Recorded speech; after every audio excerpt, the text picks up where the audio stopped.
Ek is André Olivier in George en ons is vandag hier by Kremok, Christian Rehabilitation Ministries to the Homeless of George.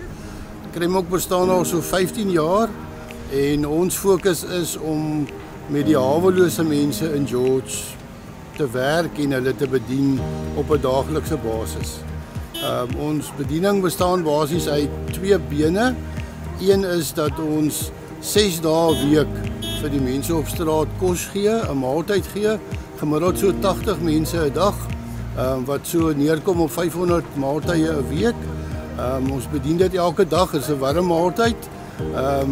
En dan help dit ons ook om te kan kontak maak met die mense op straat en verhoudings met hulle te bou. Soms help ons ook met 'n bietjie medikasie, met skoene, met komberse ensovoorts. So ons aanvanklike fokus was die bediening van die mense fisies op straat waar hulle daar bly. So 3 jaar gelede het ons die wonderlike geleentheid gekry om ook met 'n sentrum te begin wat ons noem Itemba Sentrum vir sosiale rehabilitasie van hawelose mense. Ons het die plek gebou met die Here se geld.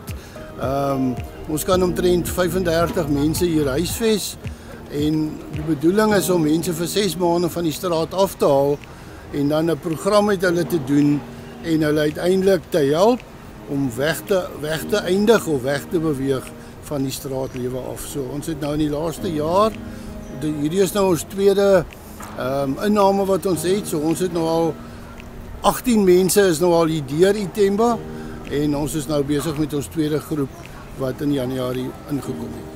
Om vir die 80 mense 'n dag kos te gee en om die Itemba sentrum te bedryf, is nie 'n eenman saak nie.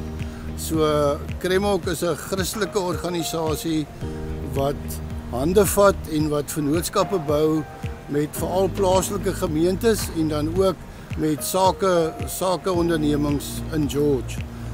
Ons het 'n hele paar gemeentes wat by ons betrokke is, soos NG Gemeente George Suid, NG Moedergemeente, NG Gemeente George Bergsig, ook NG Gemeente Tuinedal en dan is die Methodiste Kerk, die George Methodiste Kerk is ook betrokke en verskillende ander selgroepe, Christelik of geestelik, kerklike klein groepe huiskerke wat vir ons help en ondersteun saam met die baie besighede en individue wat die werk alles moontlik maak. Ek is Susan Mong van die NG Kerk George Suid en ek is die barmhartigheidsaksie se koördineerder. Ons het 'n kospakkie projek waar ons vir 70 mense elke maand kospakkies uitgee. En ons kry ons kos koop ons aan, maar ons kry skenkings van boere in die plaaslike gemeenskap wat vir ons groente gee. En dan het ons ook wat ons hande vat saam met Kremok, wat ons die 3de Sondag van elke maand kook ons vir hulle, vir plus minus tussen 100 en 120 mense. Ons bediende André Olivier kom haal dit by ons, hulle gaan deel dit uit en gee dan die kos af. Daarvoor het ons 'n projek, ons begroot in ons barmhartigheidsaksie begroting vir dit en dan kook ons elke 3de Sondag van die maand. Ons het nou Tuinedal wat saam met ons hande gevat het, ek kook 1 maand en Tuinedal kook 1 maand die kospakkies.